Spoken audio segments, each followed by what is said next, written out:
Mirëmëngjesi të gjithëve, mirë se erdhët. Ja ku takojmë në Rezen ton në këtë mesjavë, në kulmin e javës në fakt.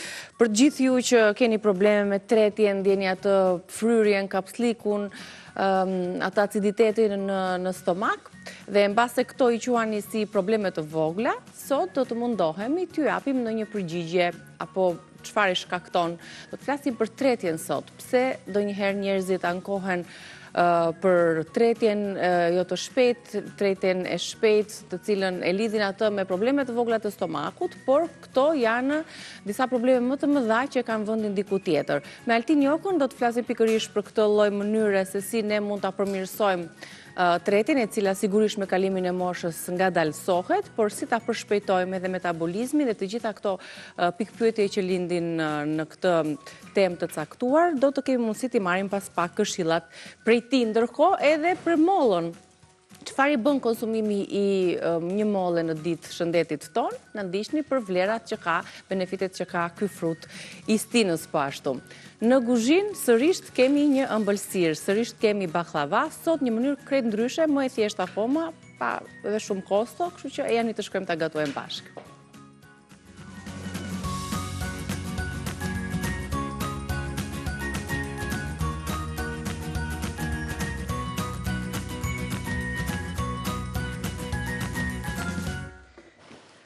Mirë, pra jemi në kuzhinë. Mirëmëngjes nga unë. Mirëmëngjesi.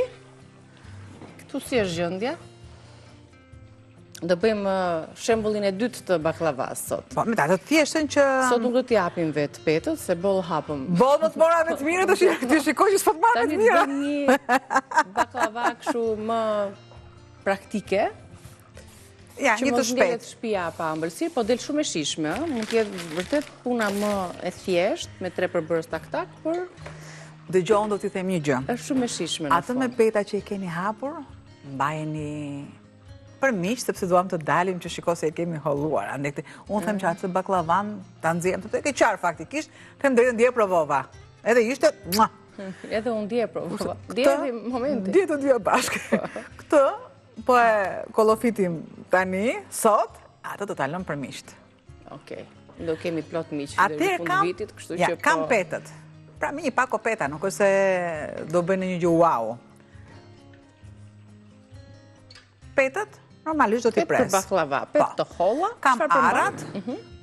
Një sekund, jap edhe një gëzh e këtu. Arat të bluara. Arat e tjera.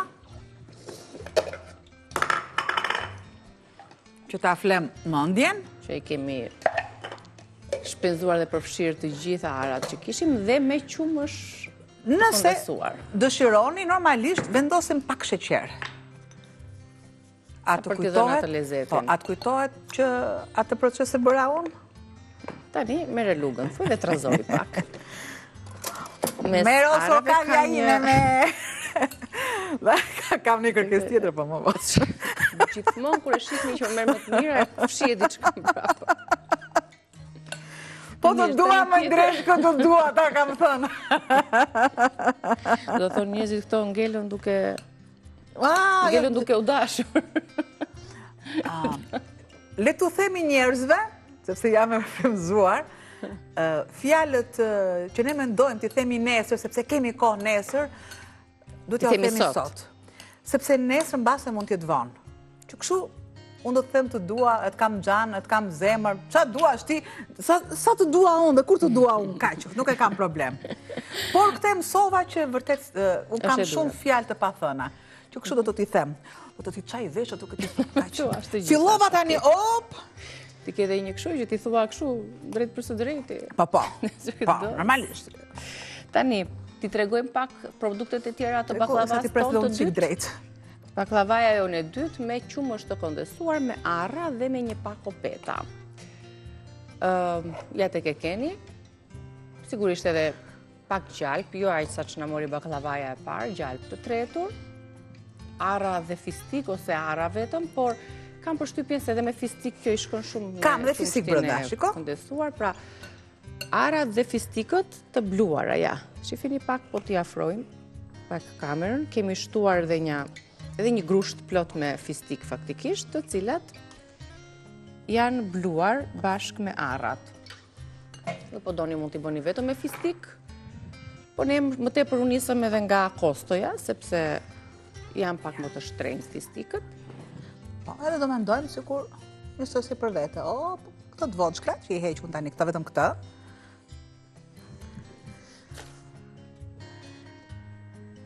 I prem petët, e ishte përkullur si shumë, i prem petët në formën e tepsis. Po. Pasur i pak edhe vëndin që... Sa ka kjo, 15, diçka e tillë, 20? Kam dhe këto të tjerat këtu, që unë do t'i shtoj. Gjelpin e kemi tretur. Ama, ju ka ndodhur ndonjëherë për shumë kur thone një fjalë, edhe më duk si dajre, që desha me thonë, po bjen të kri dajre minane, pa e la shajte. Radës tjetër kur të vje stacioni autobusit. Kur bëjmë baklava tjetër.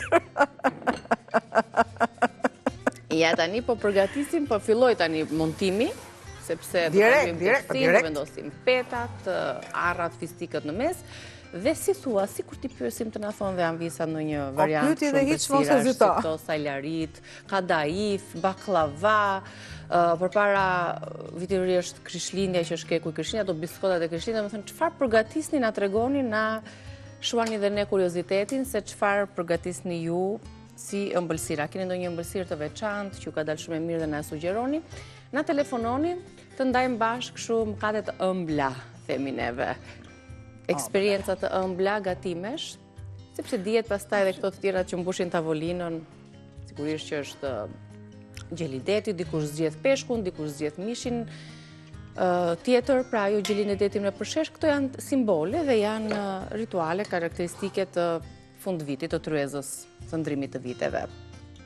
Njëna ka filluar shumë herët këtë vit, më duket kjo. Jo, më mirë, herët. Ky gëzim dhe ky entuziazmi për festat. Po sepse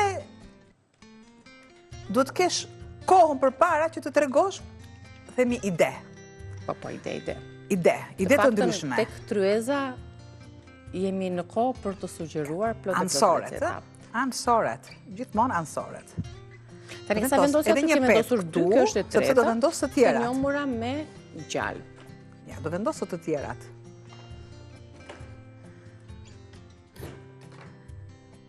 Ja, se më duket që kur e kam zënë të fushpamjen. Dhe kjo recet, pa problem se quna tanë i gjejnë ato këndet e duhura, dhe kjo recet në vend të sherbetit do të ketë qumshtin e kondensuar. Ja, tani, për shembull, këtu. Se të thoya, dëmi është i njëjtë. Por ne për shembull ja donim të mbanim veten, të frenonim pak, por dihet që dhjetori tani ka këto nepset.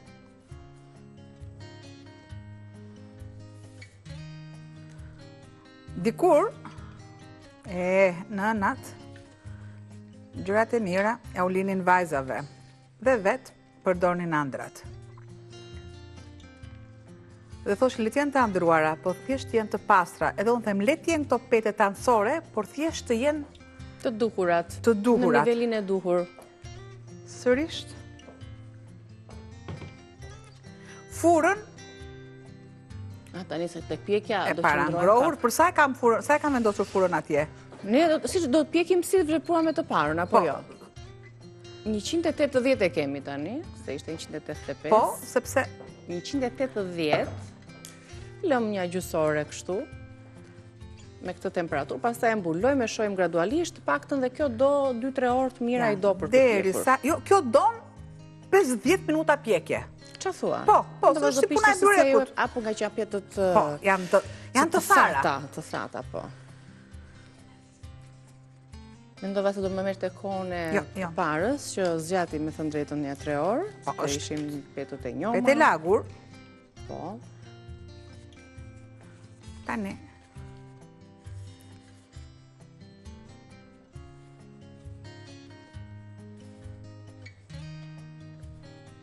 Sërisht. Nëse dikur nuk ishte shumë mundësi dhe do ta bëje në shtëpi baklavan, në ditët e sotme njerëzit kanë përshtypjen se edhe përtojnë, si më të lodhur, i fusin një të bler aty një copë të vogël, një tepsi të vogël. Si dia ka humbur apo jo tradita, prandaj do të komunikoja me Anvisa tona. Ju lutem numrin në ekran, të ndihmoni pak Anvisa se mund të dëshirojnë për të telefonuar dhe të rrëfejmë së bashku se si kanë vendosur ato ta ëmbëlsojnë këtë vit, këtë fund vit. Edhe nga ana tjetër, edhe tani besoj do t'jetë momenti i shtresës së parë, fistik, arra dhe një dorë sheqer për t'i dhënë pak ëmbëlsi shtresës, mos qetë pak ashtu e hidhur. Edhe pse do t'jetë kremi i qumshtit të kondensuar që t'japi ëmbëlsinë edhe shihen po ashtu.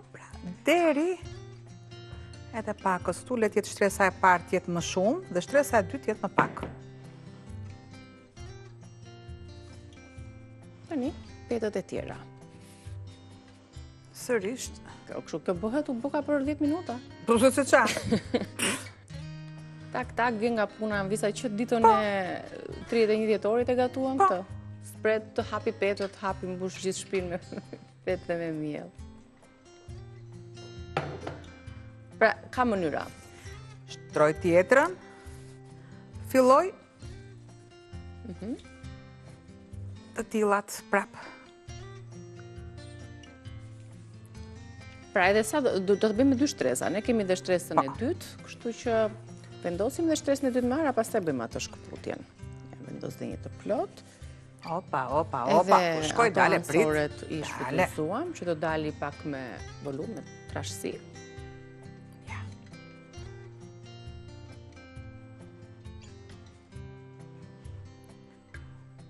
Vendos aq sa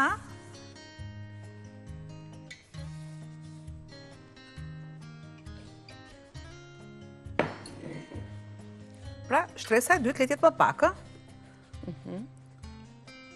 Më pak së se plot është. Vazhdojmë me petët e tjera të mbetura. Ne do të vazhdojmë të proces pet pas pete.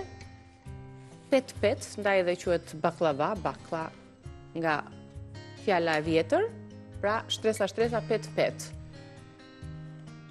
Ja dhe një lyerje tani me pjesën tjetër të gjalpit, ndërkohë ëmbëlsimi nuk ka fund, sepse Insifa sjell gjithë këtë gamë të gjerë të ëmbëlsirave, të panetoneve, të muffins me shije të ndryshme, për t'i ëmbëlsuar ditët tuaja të festave dhe jo vetëm. Bravo, edhe pak punë kemi dhe përfundojmë kaq shpejt këtë baklava me fistik dhe arra dhe qumësht të kondensuar. Tani kalojmë në shkëputjen tonë të parë të mesazhit ton promocional dhe rikthehemi përsëri. Dhe erdhëm me talierën e përbërësve të tjerë. Çfarë mendoni se mund të përgatisim tani? Duke patur, na kemi kungulleshka të grira, kemi karota të grira, një qep të grirë, të gjitha janë në rende, pak miell, plur pjekës, krip, një thelpin hudhër, 2 kokravez dhe piper i zi. Qofte. Besoj qofte, është një resetë e qofteve të shpejta. Tu ka dhe patata, apo është e gjitha kungullesh? Këmë duke pak më barë, vetëm kungullesh. Kungull, karot. Qofte me perime, ja t'i shojmë dhe me gramaturën për kace në recetën e shkruar, unë ja të regova listën këtu, pra produktet në tryez, qofte me kungull. Ju duen 2 kungull, 1 karot, 1 qep, të gjitha të grira në rende. Gjithashtu përshije 2 thelpin hudhër, 2 vez, 4 lug miell, sot buke, se plur pjekës, po sot buke kemi sot në recet, krip piper i zi dhe patjetër vaj për skuqje. Para se të kalojmë tek përgatitja e qofteve, brumit të tyre, e preve baklavanë. Dhe me këshu veta të mëdhaja, si dikur. Se tash i kanë dalë me koplasliku kanë dalë vogla. Po, unë jam me... Atere? Në formë rombi quhet, ë? Po. E di që më pëlqen kjo shumë më mirë se sa ajo me yje. Edhe sasinë e gjalpit të tretur. E do tani baklavaja ëmbëlsirat këtë kanë.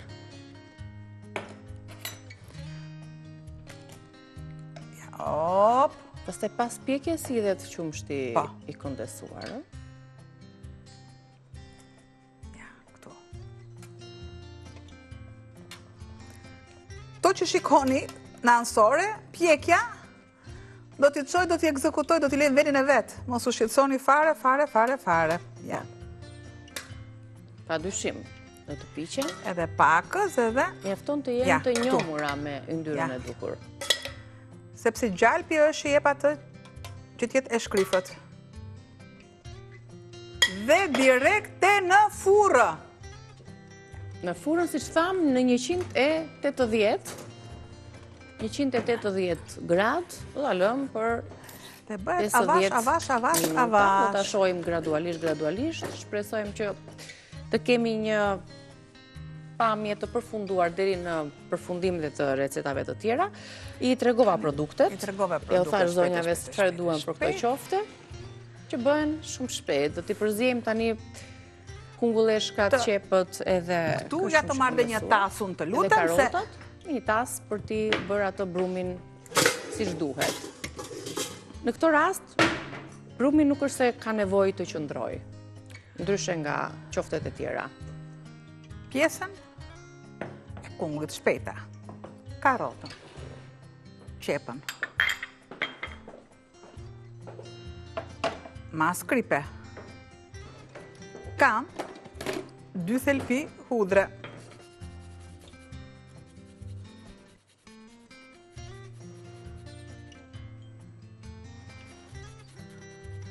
Vendosa të freskët, që të ketë këtu masën e piperit, sod, aq një majluge. Nuk kam shtrydhur lëngun, sepse dua që të ketë shijen. Dhe e punoj. Mielli është gjithmonë në fund.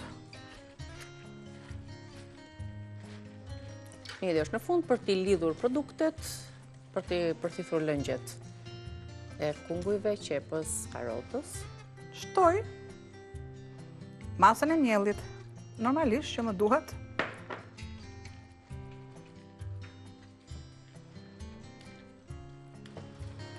Në mënyrë të tillë, ju bëni te pispilin. Po, me miell, mistri ose bashkimi të dyave. Tani unë shplaj duart, dhe sërish marr pak miell më tepër. Nuk bëhet një masë e trash, ndërkohë të vendosi bana edhe vajin për të ngrohur, sepse do t'i skuqim, patjetër që mund të piqet, por ne nuk do t'i marrim fare kohë sot baklavas, do t'i skuqim, ende më tepër shije kur skuqen. Dhe pastaj qyqa. Në fute poshtë tavulinës, aq larg e kishe. Herën tjetër kur i vendosim, pak edhe gjatë si me grahu tim dhe ushtrim më barka s'ka. Jo thashtë, për momenti thashtë se rike kështu. Thashtë, po bënë për kom balbana. U friksove me qashë. S'ka rrezik shmëri ndaj meje. Kjo më të përpjete dhe thash, mbeta thash, që t'i bëj. S'ka rrezik shmëri. Atëre e përzijej mirë, shiko, sepse janë lëngjet. Lëshojnë lëngjet, edhe do t'i shtojmë pak miell. Do t'i shtojmë miell, jo pak, po t'i shtojmë... Që nena mori vetëm një vezë kjo sasi e produkteve, vezën tjetër po e sepse nuk përdorim dua për diçka tjetër. Që të largoj gjitha lëngjet. E dua të ketë atë ekstraktin e shijes.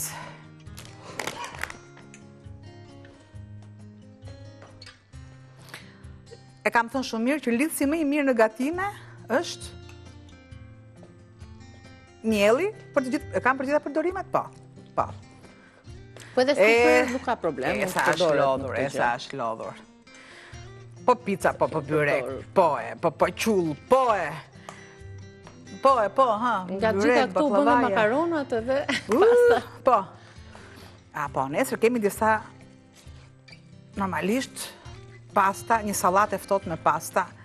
Po. Pra nuk dua që kjo masë të bëhet kompakte. Patjetër që do të shtoj? Ja. Po të doni këtë masë shumë mirë, e kaloni në tigan dhe e bëni në formën e një krepe të hollë. E duhura është që kjo mas duhet të qëndroj. Të qëndroj? Po mos rjedhin ato lëngje, se unë ju thash që s'është nevoja të qëndroj shumë. Jo, ato që rjedhi do marrësh pjesën e sipërme. Po, ti do marrësh pjesën e sipërme. Si shë veproj dhe unë tani, që pjesën e sipërme. Është mjelli që e rregullon atë pjesën e momentit të lëshimit të lëngjeve, se më shumë kungulli kam përshtypjen lëshon aty. Gjëja më e mirë, për shembull kur ne bëjmë pispili. Kur ne bëjmë pispili, e vëmë në tavë. Një çerek të tavës, ne e ruajmë, një çerek të tavës, atë të ndënjurën, si bukën e thatë. Dhe në momentin që ne do të bëjmë një pispili tjetër, atë çerek ne e fusim te brumi. Do është njësoj si puna e brumit të ardhur. Po. Këto janë një recetat më të vjetra, po. Për ta zënë bukën, me atë brumin e thartë, brumin e thartuar, që të ndryshe, që e përdorim pastaj për variantet e tjera, për përgatitjen e bukës, më pas nga ajo lëm pak tjetër, e cila na shërben për herën tjetër, dhe bëhet një kalim kështu ciklik, nëse duam që ta shfrytëzojmë në këtë formë. Sikur s'ishte ngrohur mirë, lëm dhe pak të ngrohet. Dhe të ngrohet edhe pak. Por lyhet shumë pak me vaj dhe këto mua nuk më shkojnë dëm as pak. Sepse nga pak nuk më shkojnë dëm as pak. Vaj i pakët. Vetëm oreksi mund t'jetë... Mjafton një tigan që nuk ngjit dhe këto sikur piqen. Fudja ato reklama të shkreta, pra. Se nuk përthithin as vaj, kështu që do t'i lëm të qetësohet ashtu siç duhet edhe brumi. Tani filloi zhurma. Mirë, vendosim edhe pjesën tjetër të qofteve, ndërkohë bashk edhe njëherë lexojmë recetën e shkruar se çfarë përmban. Qofte me kungull, me kungulleshka, ju duhen 2 kunguj, 1 karotë, 1 qep, të grira në rende bashkë me hudhrat, 2 vezë ose 1, 4 lugë miell, ose dhe pak më tepër, mbani afër, 1 maj luge me sodë buke, krip, piper i zi, vaj për skuqje. Me çfarë i shoqërojmë? Me ndonjë salcë, me ndonjë tarator, salckosi, kështu të aromatizuar me koper, po më vjen kështu si ndërmend, po e përfytyroj si recetë. Pastaj salca janë plot që mund t'i shoqërojnë.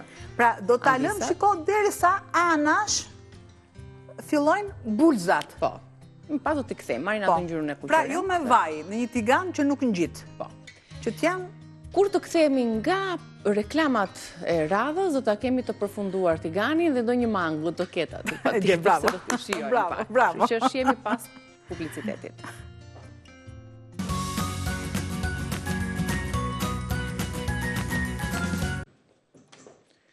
Edhe pak dhe do ta sjellim ëmbëlsirën ton, baklavan ton për ta sherbetosur me ose për ta shtuar qumshin e kondensuar, se zhëndëson sherbeti në këtë rast. Ndërkohë qoftet janë shumë paka. Fantastike. Drejt përfundimit jemi në edhe në këtë hapësirë gatimi, por edhe tek kjo recetë e qofteve. I lajm pak syt shkat. E heq këtë se s'kam çfarë bëj më tepër.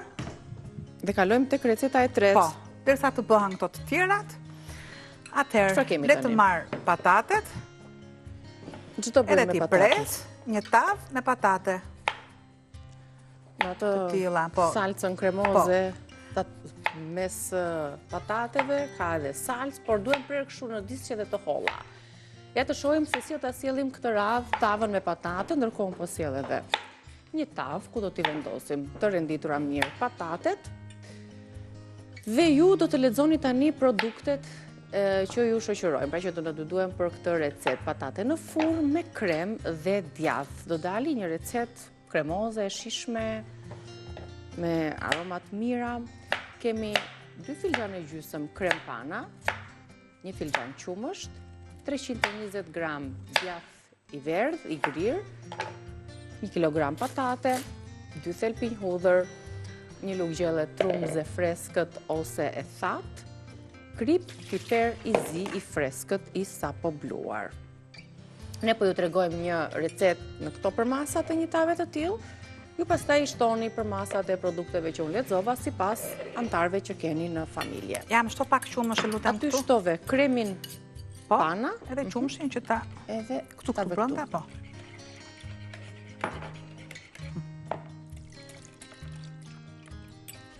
Përzjejmë masat që të përgatisim kremin. Ja, largojmë këto. Super bukur. Opa, ja e bën një punë. Aq bukur sa na Urdhëro. thye u pak me këtë aromën. Ja. Nëse kanë atë sasinë e duhur të përbërzve, të miellit që t'i lidhi mirë, asnjë gjë nuk është e vështirë. Respektojmë pak masat. Një tigan që nuk ngjit, është e domosdoshme dhe ja. Shumë mirë. Tani Kjo është receta e qofteve. Tani unë këtu marr thelpit e hudrës, i pres në fetëza, Po. do të shtoj një pjesë djathi,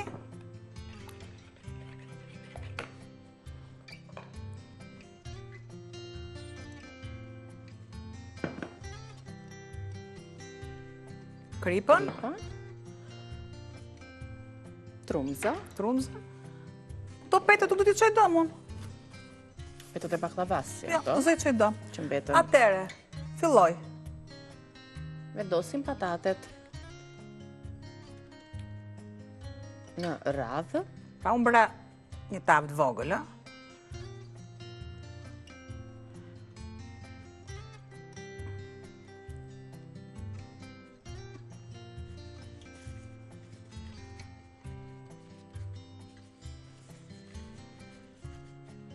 Ta provojmë, mirë, interesante kjo peta e vendosur me të patjetër. patatet, të tava.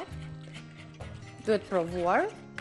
Merë dhe baklavan në krahë fare, ndej. ja, ndoshta në 2-3 minutëshin e fundit, që ta lë të kulloj pak. Ne kemi vendosur poshtë tani. Dhe në të do vendosim tavën me patate dhe krem. Edhe djathin. Pozicionohet sërisht patatja.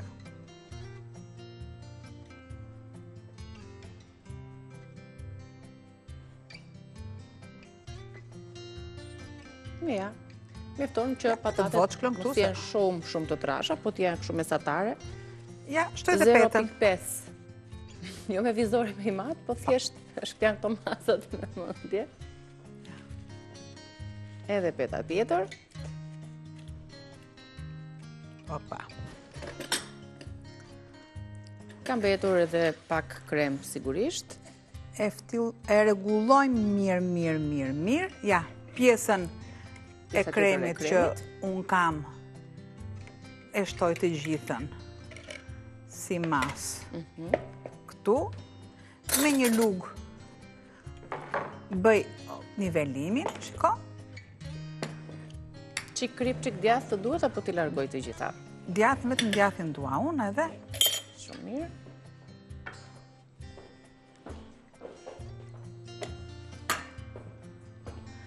Ashtë sami që dhe petët e bëjnë më solide. Derisa zhvendoset edhe kemi këtë lloj shkëputje, shifeni, është pjekur. E baklava e thjesht, e shpejt, ka shije, ka sheqer, sigurisht, kujdes është e nxehtë. Ne do t'i shtojmë në sipër tani qumësht të kondensuar. Brenda ka ara fistik, petët, gjalpin, te ka arat vetëm pak sheqer. Një përzierje. Dhe tani ja shtojmë gjithë sasinë e një Dhe kutije të madhe me...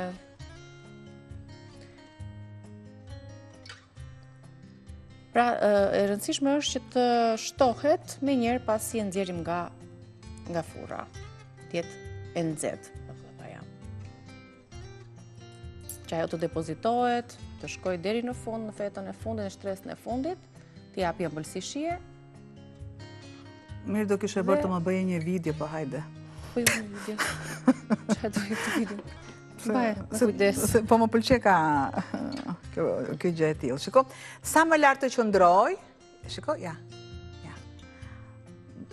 Kështu duhet të jetë rënja e qumshit panda. Ja, këtu masën, ja, e gjithë masën. O, pre theret, ja. Gjithçka. Mua më ka për bukur. Videon ta bëra.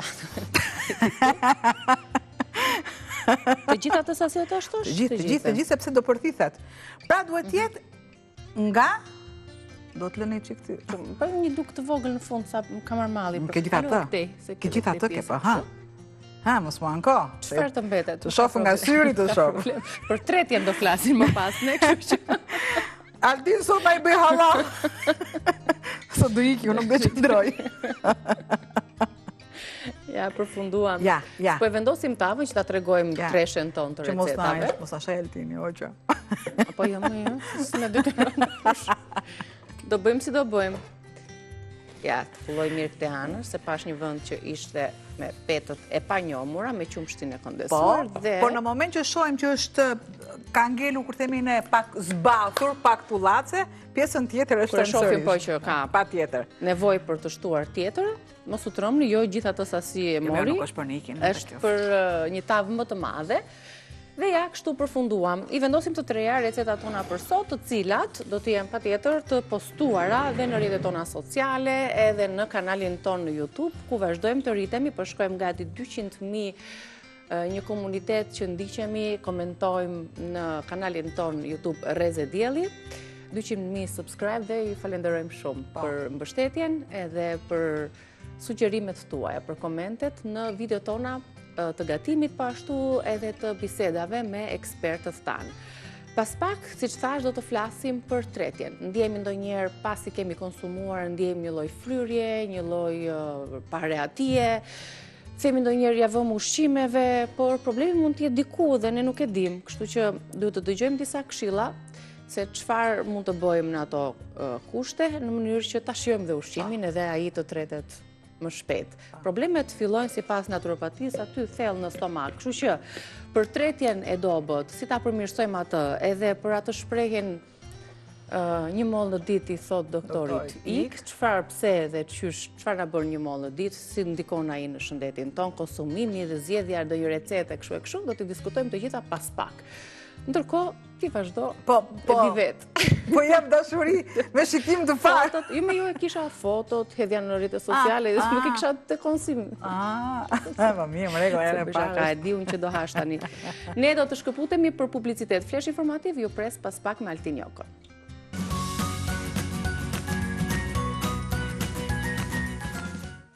Mirë se erdhet në Rezen ton, do të flasim për tretjen sot.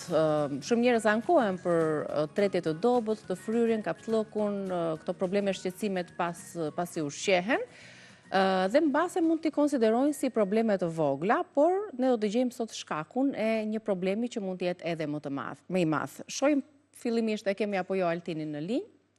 Altin, të përshëndes. Edhe unë ju përshëndes, faleminderit për ftesën. Sot kemi vendosur të flasim për tretjen, edhe naturopatia dega që t'i mbulon me aq profesionalizëm, thotë se tretja është themeli i shëndetit. A është vërtet stomaku pika nga ku nisin shumë probleme shëndetësore dhe serioze? Në qoftë se do ta nisim nga tretja, unë mund të them që tretja fillon pikërisht me këtë mjet që ne po flasim. Pra ne po flasim nëpërmjet gojës, aty ku fillon biseda, pra në gojë fillon tretja. Sepse goja është si porta e një shtëpie. Është porta e jashtme e një shtëpie private dhe dhëmbët që ne kemi janë si një mulli të cilët coptojnë ushqimin në copa dhe e çojnë drejt kuzhinës për të gatuar. Dhe është pështyma që është salca që hidhet këtij ushqimi nëpërmjet enzimave që të fillojnë pikërisht punën aty. Dhe aty fillon pikërisht edhe tretja jonë. Pra, në qoftë se kjo nuk funksionon, pra kjo lloj përtypje në gojë, atëherë stomaku nuk merr një lloj telefonate ose një mesazh që para përgatitet që po i thuhet, po vi me ushqimin e gatshëm, ndaj përgatitu.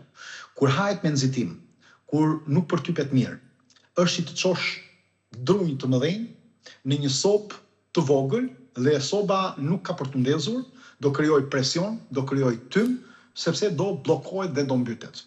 Tretja fillon në gojë dhe jo në stomak, sepse nuk është thjesht një hyrje, por është një organ aktiv tretës. Sepse tham, dhëmbët bëjnë coptimin, pështyma përmban amilazën, lipazën, substanca antibakteriale, dhe pastaj vjen sinjali nervor nëpërmjet nervit vagus, i cili aktivizon stomakun të para përgatitjet që të presi këtë ushqim. Cila quhet përtypje e mirë sipas teje? Po pse naturopatia tani thotë që stomau është më i rëndësishëm?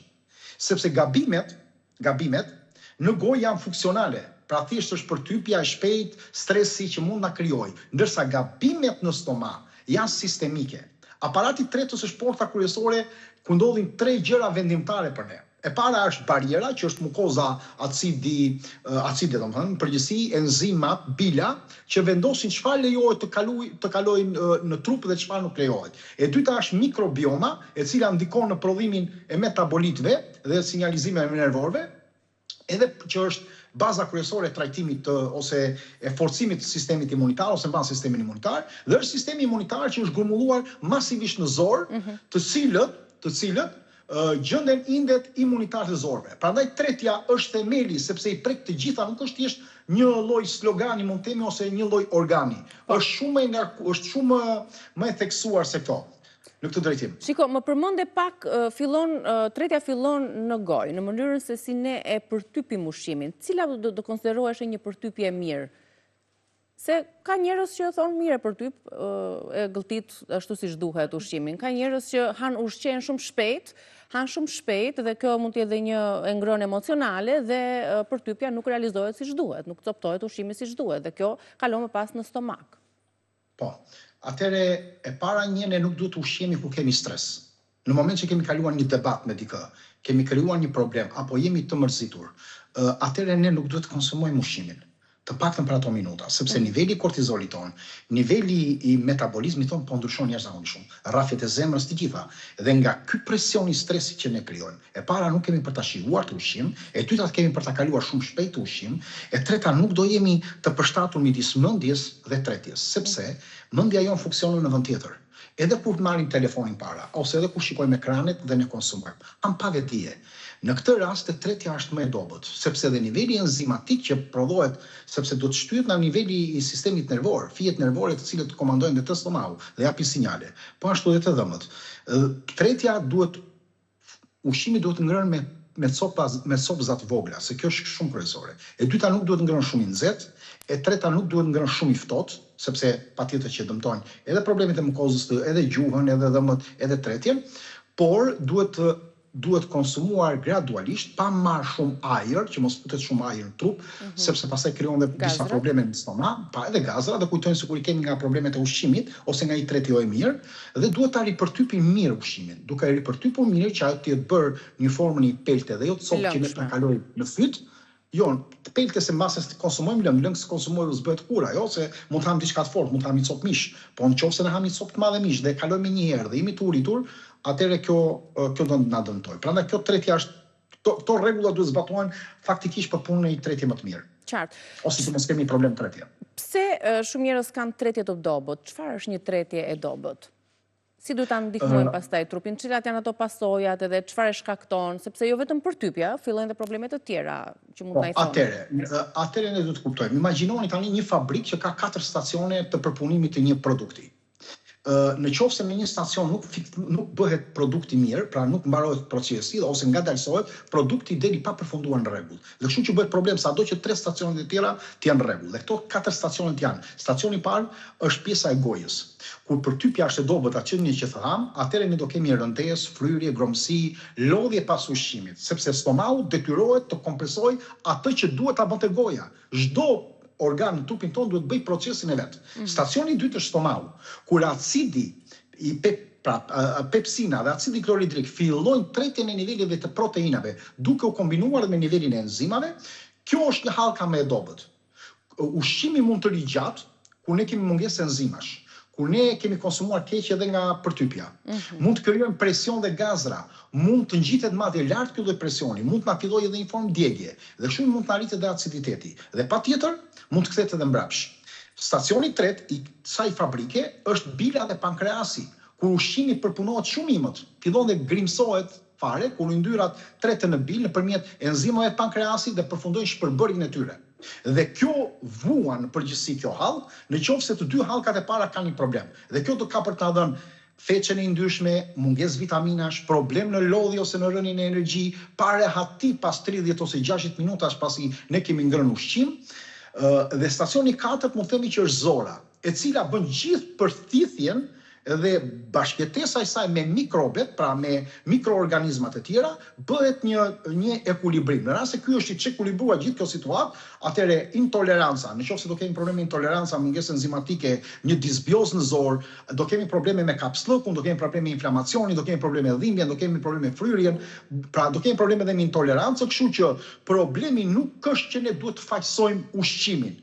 Problemi është sepse trupi nuk po e përpunon mirë. Pra kemi këtu në këtë rast, ne kemi një tretje të dobët. Dhe tretja fillon që nga goja dhe vazhdon në 4 stacionet kryesore. Kjo nuk është një sëmundje, është një sistem që është i disbalancuar dhe jo i mirë funksionuar. Prandaj nuk mund të trajtojmë stomakun thjesht si një thes ku ne konsumojmë, por duhet ta trajtojmë si një laborator kimik, kur proteina duhet të shpërbohen në kohën e vet, ushqimi duhet të qëndrojë në kohën e vet dhe nuk duhet të qëndrojë më gjatë ose më pak. Duhet bëhet fermentimi i mirë që mos kemi probleme me gromësitin e tjera, duhen vrarë patologjenët se stomaku vret dhe pjesën e patologjenëve që mos ekzistojnë për të kaluar në zor nëpërmjet acidit të tyre, prandaj dhe kanë. Pikërisht acidit do doja të ndaleshim tani, sepse edhe acidi në stomak luan një rol të rëndësishëm në tretja, apo jo. A ka disa shenja apo simptoma që tregojnë mungesën e këtij acidi në stomak dhe a ndodh që të kemi djegje të stomakut edhe kur aciditeti në të është i ulët? Është një gjë. Djegja nuk është, djegja mund të them është një lloj alarmi që jemi në një familje ose jemi në një hotel dhe ka rënë zjarri në korridor. Por faktikisht zjarri ka rënë në korridor dhe ne ndodhemi në vend tjetër. Baza kryesore e saj është ezofagu. Shumë njerëz kujtojnë se kanë problemin e djegjes në stomak. Por kryesorja është pjesa e kapakut, ose galixhandit, ose sfinkeri që quhet. Ai nuk është mirë, pra nuk është në rregull dhe ky ka një problem që e rikthen. Nga ana tjetër, kur kemi një presion nga poshtë në stomak, ose kur kemi një ezofag shumë të ndjeshëm, dhe djegja shkon aty ku nuk duhet. Pra jo gjithmonë mund të kemi acid në këtë rast. Faktikisht, si mund ta kuptojmë ne që kemi një djegje apo jo një djegje që është nga acidi që mund të jetë i ulët, mund të jetë i lartë. Po. Edhe pak acid në përmbajtje, pra mund të na iritojë, sepse ezofagu nuk është projektuar për të kontaktuar dhe për të përsëritur përmbajtjen e lëndëve gastrite që të kthehet. Pra, refluksi nuk është thjesht vetëm acid. Mund të jetë jo acid. Shumë njerëz kanë simptoma sikur refluksin e tyre kujtojnë se është shumë acid. Por kjo mund të vjen nga lëndjet e përzira, nga bila, nga enzima, nga ajri që ka marrë, nga presioni, nga refluksi që ne mund të kemi. Pra e gjithë kjo ne kujtojmë se vjen vetëm nga problemi i nivelit të lartë të aciditetit. Por ushqimi patjetër është shumë i rëndësishëm. Kur tretja në stomak është e ngadalt, rritet fryrja, rriten gazrat, rritet presioni abdominal dhe kjo të bëjmë që të bëhet një shtypje lartë pavarësisht se sa acid ke. Pra ne duhet ta kuptojmë këtë gjë. Jo gjithmonë refluksi vjen gjithmonë nga acidi i ulët. Sepse ka shumë raste të tjera të cilët kanë acid të lartë ose kanë acid të ulët dhe trupi, pra në argumentime që ne bëjmë, trupi se ne përjetojmë, ne kujtojmë se çdo gjë matet nëpërmjet analizave. Por trupi flet me simptoma, jo me analiza. Me analiza bëjmë ne. Dhe simptomat e acidit mund të mbivendosen. Si djegja, gromësira, fryrja, rëndesa që ne mund të kemi, apo shqetësimi ndoshta edhe në kraharor, këto nuk janë që mund të themi janë baza laboratorike. Këto janë ndjesi subjektive nga personi në person. Janë përjetime, jo matje biologjike. Pra këtu nuk po themi sa është pH-i i stomakut. Duhet ta kuptojmë këtë. Pra nuk tregohet gjithë kjo ndjesi që ne kemi acid të lartë të stomakut, por nuk tregojmë që mund të kemi dhe iritim ose mund të tregojmë që mund të kemi dhe iritim. Refluksi nuk është një problem mekanik. Pra nuk është një problem mekanik dhe nuk është thjesht një problem kimik. Ai ndodh kur sfinkeri poshtëm i ezofagut nuk mbyllet mirë, ku ka presion nga poshtë, ku ka vonesë në zbrazin e stomakut dhe fermentohet ushqimi, ose nuk ka koordinim të dobët nervor, pra ku kemi nivele të larta të stresit, të ngarkesës, nivelet kortizolit, të gjitha këto do bëjnë që të sjellin këtë lloj probleme. Dhe asnjëra prej këtyre në analizë nuk ka për ta matur nivelin e acidit e kemi të lartë apo jo. Por nëse ushqimi ka për të nditur gjatë në stomak, do krijojë një presion, se nuk do soptohet mirë, nuk do tretet mirë, do qëndrojë më gjatë, do krijojë fermentim, do prodhojë gazra, do rrisi nivelin e presionit gastrit, patjetër toksina, edhe nivelin e baktereve. Kur presioni shtyn pjesën e përmbajtjes, hape sfinkeri, shkaktohet refluks, pra nëse kjo ka për të ndodhur. Kështu që nuk mund të themi se kur duket aciditeti apo jo aciditeti apo niveli acidit në stomak. Niveli pastaj ilaçeve që ne marrim i antiacideve, ne kuptojmë sepse ato faktikisht ulin ritimin kimik në ezofag. Japin dhe lehtësi të menjëhershme. Mos harrojmë një pjesë e madhe që ka refluks e ka nga ezofagu, nuk e ka nga stomaku. Një pjesë e konsiderueshme, jo të gjithë. Por këto antiacide që mund të japin lehtësim dhe mund të ulin iritimin nuk rregullojnë sfinkterin. Nuk rregullojnë as përtypjen, nuk rregullojnë as tretjen, as brazin e stomakut, as enzimat. Dhe nuk ulin gazrat. Pra ky është një lloj mashtrimi dhe gradualisht trupin ne nuk e kemi rregulluar. Pra nuk kemi kapur simptomat kryesore ose më saktë shkaqet kryesore. Dhe në këtë rast ato do përsëriten dhe do bëhen më keq. Dhe pastaj do fillojnë problemet të cilat ne dim ulçrat e sëmundje akoma edhe më të rënda. Pra djegja nuk është provë e aciditetit lart. Fryrja nuk është gjithmonë nga ushqimi, këtë duhet ta kuptojnë njerëzit, dhe refluksi nuk është gjithmonë kimik. Shpesh është mekanik. Kur ne duhet të trajtojmë simptomën, atëre pa e kuptuar mekanizmin, rrezikojmë që të ngatrojmë shkakun me pasojën. Baza është për të kuptuar shkakun. Në rast se duhet ta kuptojmë si është aciditeti, mund bëjmë vetë 2 prova në shtëpi, në moment por që nuk janë 100% sigurta, 1 orë e gjysmë pas ushqimit, nëse do pim biokarbonat natriumi dhe do kemi gromësira brenda 1 minutë, 2 minuta rresht dhe vazhdim, tregojmë që probabilisht mund të kemi nivel të acidit lart në stomak. Në rast se mund të konsumojmë pak limon të shtrydhur dhe e pim dhe na qetësoj stomaku nga refluksi acid, atëre ne mund të tregojmë pra na kjo dhimbje dhe këto fryrjet apo dhe djegjet, mund të kuptojmë që ne kemi nivel të ulët të aciditetit të stomakut, sepse rrit nivelin e aciditetit në stomak. Po. Tani të arrim tek pjesa kryesore që ka dhe më shumë interes për njerëzit, se duan të dim tani si ta përmirësojmë tretjen. Si mund ta përshpejtojmë tretjen? Disa mënyra, duhet ketë shumë, patjetër shumë mënyra dhe duhet gjetur dhe burimi i shkakut, siç gjithmonë kemi theksuar këtë pjesë, jo vetëm pasojat, por ne duam të dimë si përmirësohet tretja në ç'më mënyrë. Po, atëherë, unë e thash që tretja nuk është thjesht një proces mekanik, por është një proces nervor, hormonal i komanduar nga sistemi nervor autonom. Duhet ta kuptojmë këtë. Në radhë të parë, kur ne kemi nivele të larta të stresit, jemi të nxituar, jemi në alarm në trupin tonë, tretja do të çalojë. Në rast se ne nuk kemi qetësi, nuk kemi fokus te ushqimi, atëre dhe nuk konsumojmë atë ushqim që neve edhe na pëlqen, sepse ka rasti që ne jemi të fokusuar, por ushqimi nuk na pëlqen. Pra nuk na tërheq ai ushqim që ne po konsumojmë, ose nuk ka shijen e mirë, ose nuk është përpunuar mirë, se kemi bërë vetë, mund ta ketë na ofruar dikush tjetër.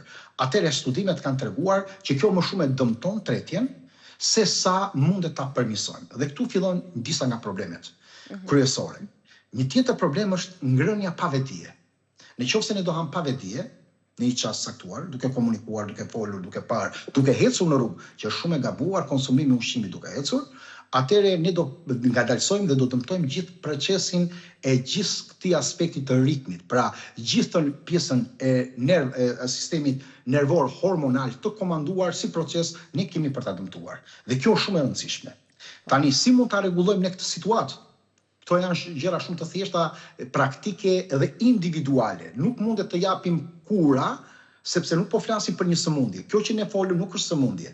Kjo nuk është një thjesht. Kjo është disbalancim dhe dëmtim i sistemit tonë. Që kjo ndryshon dhe përkeqësohet dhe me moshën, ëh? Patjetër që ndryshon me moshën, sepse niveli i acidit në stomak fillon dhe ulet. Pra niveli i prodhimit të enzimave, të gjithë elementet patjetër që ndryshon. Dhe me kalimin e moshës, ushqimi duhet të jetë më ngadalt. Duhet të jetë shumë më pak. Ne nuk mund të konsumojmë. Nëse një person është 60 apo 65 vjeç, duhet të konsumojë 1 herë ose 2 herë ushqim gjatë ditës, është maksimumi. Prapë edhe në sasi të vogla. Jo më shumë se kaq. Nëse kalon moshën 65 vjeç, 1 herë në ditë konsumimi i ushqimit është i mjaftueshëm. Nuk mund të konsumoj si një njerëz. Nëse një fëmijë apo një njerëz mund të konsumoj për ditë një kokër vezë, një person që kalon mbi 40-50 vjeç nuk mund ta konsumoj, se ka shumë probleme të tjera, po edhe në tretje, po edhe në element shtesë.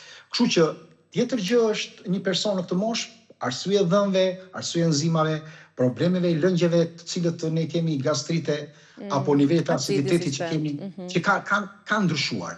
Puna është mos abuzojmë me nivelet të antiacideve, që mos dëmtojmë ritmin, përtypjen dhe të prishim gjithë këto procese, sepse nuk kemi për ta rregulluar dhe vetëm thjesht ne stimulojmë për momentin e parë që mund të krijojmë një qetësi. Por njerëzit kryesore është të hanë ngadalë, ta hanë pak, mos hanë sasi të shpejt, mos i hanë të nxehta, mos i hanë gjërat e ftohta dhe të nxehta njëkohësisht, të dinë si të kombinojnë ushqimet dhe vaktet mos janë shumë të rënda edhe në aspektin e yndyrnave, por edhe në aspekte të tjera. Pra duan të dinë të bëjnë disa balancime. Kjo është thelbi. Pastaj në qoftë se do futemi të Këto e kemi në dorë, pra këto janë këshilla që ne do t'i zbatojmë praktikisht, edhe me këtë besoj biem dakord të gjithë. Nëse duam të tretet ushqimi, atëherë të zbatojmë këto rregulla. Po diçka shtesë, çfarë mund të përdorim, Altin, për përmirësimin dhe shpejtimin e tretjes? Atëherë për këtë ne duhet të përdorim për shembull 15-20 minuta pas çajin e kamomilit me çajin e mentes. Është nga çajrat më të mirë. Farat e finokut ose çajin e finokut, që përsërisht shumë e mirë. Për një tretje më të mirë, ne duhet të shtojmë nivelin enzimatik, duke konsumuar më shumë papaja dhe ananas, pra nivelin që kanë bromelajn, apo dhe papajinën, të cilat janë enzima natyrale. Ose mund të marrim edhe në formë suplementare në enzima për kohë të shkurtra në qoftë se kemi probleme me tretjen, sepse duhet të kuptojmë një person që do shikoj që do ketë gazra ku konsumon brokolin, ose fryrje, fasule, apo thjerza, bizele, qiqra të kësaj forme, atëherë duhet kuptoj që ai ka disa mungesa të oligosaharideve. Dhe në këtë rast, ai duhet të konsumojë disa enzima për tretje, ose persona që kanë probleme me laktozën, kanë mungesën e laktazës. Kështu që në këtë drejtim, çaji që unë thash është nga më të mirët. Pra çaji mentes me çajin e përzier me çajin e kamomilit, për një qetësim më të mirë, për të shtuar nivelin e probiotikëve, për të qetësuar sistemin nervor, sepse çaji i kamomilit e bën këtë punë, po dhe çaji mentes bën një tretje të mirë. Dhe farat e finokut që janë nga më të mirat. Uthulla e mollës pas çdo vakti do jetë mirë. Nëse është uthull e bërvet, 2 lug uthull molle pas një vakti do i bëj shumë mirë organizmit në tretjen e saj. Kur rekomandohet uthulla para vaktit? Se ju thatë pas vaktit. Konsumimi jo edhe para vaktit, por në darkë rekomandohet më mirë para vaktit uthulla, se uthulla ndihmon edhe problemet e gjumit. Është shumë mirë. Por zakonisht unë po flas për vaktin kryesor të drekës, sepse në mëngjes një njeri nuk do konsumoj uthull. Në mëngjes një person mund të konsumoj një god ujë që mund të jetë, unë nuk jam dakord për ujin e ngrohtë ose të vakët, sepse qelizat tona nuk e përthithin ujin e ngrohtë mirë, dhe dyta krijojnë dehidratim në trupin tonë duke marrë. Pra e imponojnë trupin që mos kërkojë më ujë gjatë ditës. Dhe ky është një problem. Unë nuk konsumoj personalisht ujë të ngrohtë jashtëzakonisht rrallë, vetëm kur kemi një problem shëndetësor. Unë nuk e rekomandoj që të konsumohet ujë i vakët ose i ngrohtë gjatë ditëve që konsumojnë njerëzit. Uji duhet pihet në temperaturë, është një temperaturë që është nga më të mirat, që mund të jetë 10 gradë, 12 gradë, 14 gradë. Pra kjo është një temperaturë, po themi si uji i burimit i konsumuar. Njerëzit kryesisht e konsumojnë në mëngjes esëll ujin e ngrohtë. Po uji i ngrohtë edhe një herë. Qelizat tona e përthithin më shpejt ujin e ftohtë. Kënaqen më shpejt nga uji i ftohtë. Rigjeneron më mirë nga uji i ftohtë. Këtë duhet ta kuptojmë. Nuk është problemi vetëm te detoksifikimi që bëjnë njerëzit se detoksifikuar. Me një god ujë nuk bëhet detoksifikimi i trupit. Nuk bëhet detoksifikimi i mëlçisë. Detoksifikimi është një proces, nuk është thjesht dietë apo kushte apo formula të gatshme. Nga ana tjetër, konsumimi i aloe verës në mëngjes e përzier në ujë shumë e mirë, dhe po ashtu dhe mjalti. Mjalti duke pasur rreth 20-22 enzima dhe 31 minerale në formën e vet, në një pjesë të lartë të antioksidantëve, rreth 36 antioksidant, atëre mjalti është nga ndihmuesit më të mirë për problemet e tretjes duke u tretur me ujë. Dhe po ashtu aloe vera është nga efektet më të mira. Dhe ushqimet të cilët ti mundet të rregullosh për shembull me nivelin e probiotikëve natyral. Konsumimi pak kefiri që ti mund ta përziesh me fruta apo me ndoshta me tërshërën apo me elementë tjerë apo kanellën, edhe me mjaltin bashkë, pra mund të organizohesh në forma të ndryshme, por këto janë për mëngjesin. Pas drekës thash është më mira që të konsumohet kjo, dhe ose dhe kamomili dhe kjo uthulla, dhe po ashtu edhe në darkë është e mira që të konsumohet para uthulla se të konsumojmë. Se darka mund të jetë e lehtë, ose mund edhe mos konsumohet fare, varet nga persona dhe nga metabolizmi. Nuk mund t'japim kushtet përcaktuar. To janë gjërat më të vogla që mund bëhet. Pastaj nëse personi ka helikobakter, nëse personi ka disa probleme në stomak, ka refluks acid, ka mungesë të acidit në stomak, ka mungesë enzimatik në stomak, ka probleme të mikrobiomës së disbalancimit që mund të ketë në zor. Pra mund t'i mungojnë 3-4 bakteret të mira dhe mund të ketë 5-6 bakteret të këqija, mund të ketë kandida, mund të ketë element shtesë për shembull streptokok apo të tjera. Atëre duhet një plan tjetër. Por një regjim të personalizuar. Për një njeri që është normal dhe nuk ka asnjë lloj shqetësimi. Pra, për të folur. Por tretja vjen për shkak të këtyre faktorëve të jashtëm, siç i tham, ngrënia shpejtë me radhë. Faleminderit për deri tani, ne do të bëjmë një shkëputje të shkurtër, ndoshta jo dhe shumë të shkurtër, por do të flasim për mollën më pas, sepse dhe ajo besoj të ndikojë edhe tek tretja, po ta pyes pas pak Altinin, do të rikthehemi një herë pas publicitetit.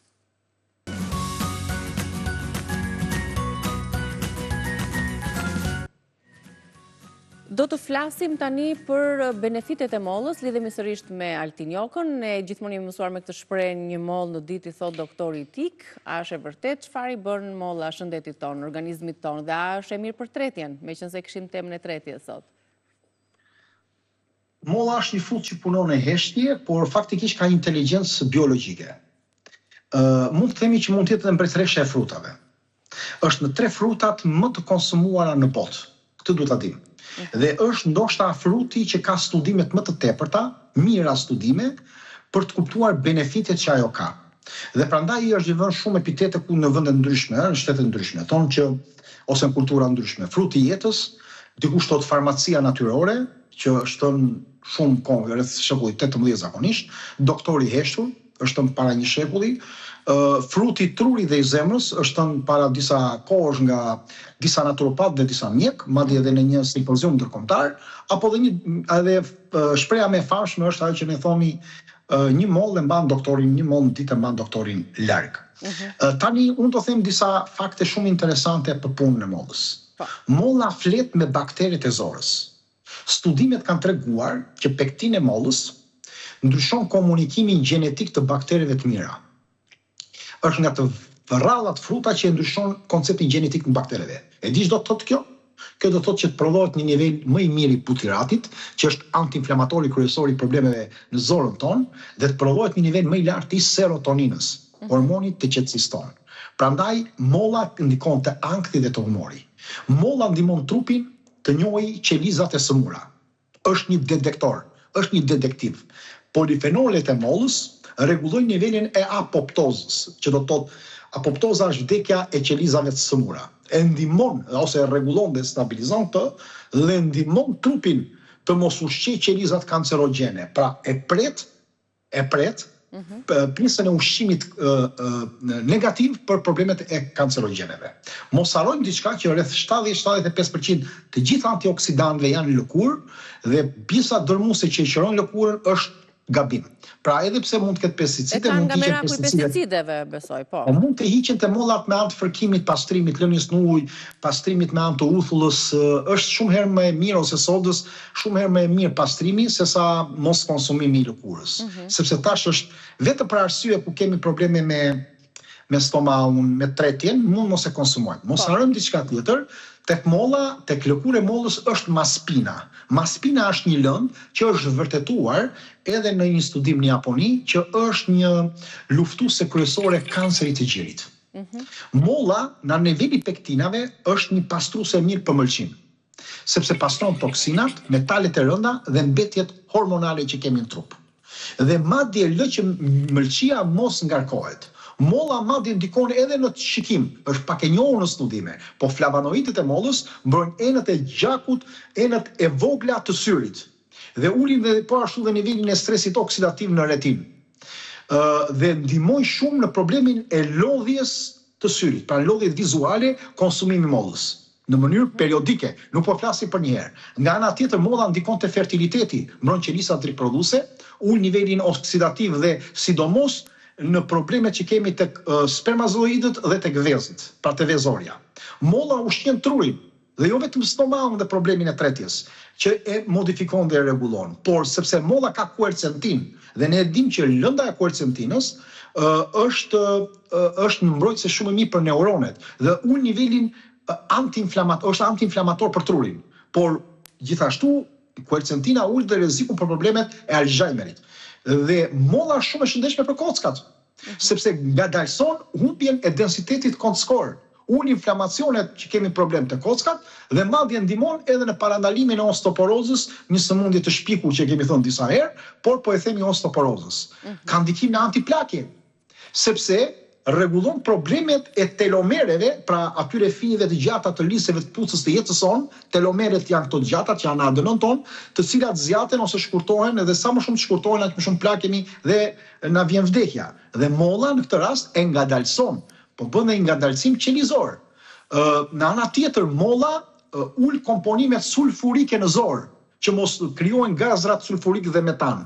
Dhe kjo e bën që mos kemi probleme me fryrjen. Nga ana tjetër, pastron dhe aromën e mirë edhe pastron dhe aromën e keqe të gojës, po nga ana tjetër pastron edhe lëkurën në mënyrë indirekte.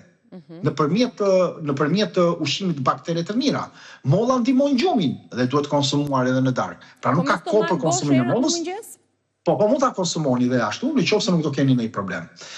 Stabilizon sheqerin në gjak, që është shumë e rëndësishme. Mos harrojmë gjë, nivelin e stresit, tham këtë, edhe rregullon problemet me memorien, që është shumë e rëndësishme këtë drejtim. Pra molla mund të themi që është një lloj farmacie. Në ana tjetër ka fibra, ka vitamin C, ka polifenole, ka quercetin, ka kalium, ka mbi rreth 80-85% ka nivele të ujit, nuk rrit sheqerin, prandaj dhe rekomandohet për problemet e diabetikëve. Në ana tjetër ul kolesterolin dhe rregullon problemet e sheqerit në gjak. Në ana tjetër ndihmon problemet në zemër, që është shumë e rëndësishme, dhe në ana tjetër lufton problemet inflamacionet kronike dhe disa sëmundjet autoimune. Meqense jemi në minutën e fundit, po. Kush është tipi më i mirë i mollës? Vjen pyetja. Po.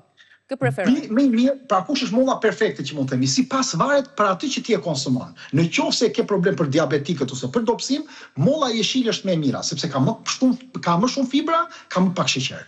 Në qoftë se ke probleme me nivelin e antioksidantëve, pra do të marrësh nivel të antioksidantëve, ke një sëmundje të rëndë apo një sëmundje të përcaktuar, një inflamacion, molla e kuqe, sepse mbron dhe zemrën. Është edhe mirë për zemrën, ka nivel më të lartë të antioksidantëve, është me shije pak më të ëmbël. Në rast se e kemi për problemet e fëmijëve apo të moshuarve, apo për problemet e tretjes apo shqetësimeve në stomak, është molla e verdhë.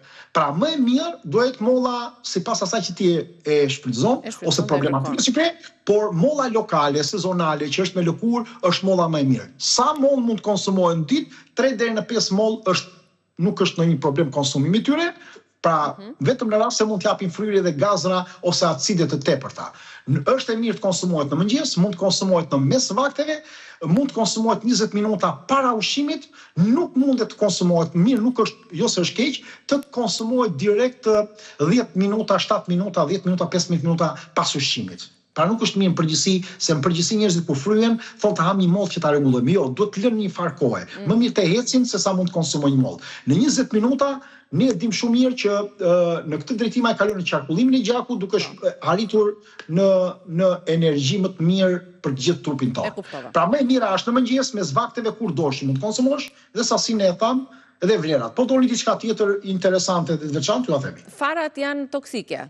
Se e mbyllëm, më thonë duhet ta mbyll tani farat e mollës, duhet të përdoren për diçka, duke qenë se në... Po në rast se hanë sasinë e asaj molle, në rast se ti hanë sasinë e asaj molle që konsumon, nuk ka asnjë problemi. Në rast se hanë atë sasi, pra se një mollë mund të ketë 2 apo 3 fara, vogla, disa s'ka dhe fara.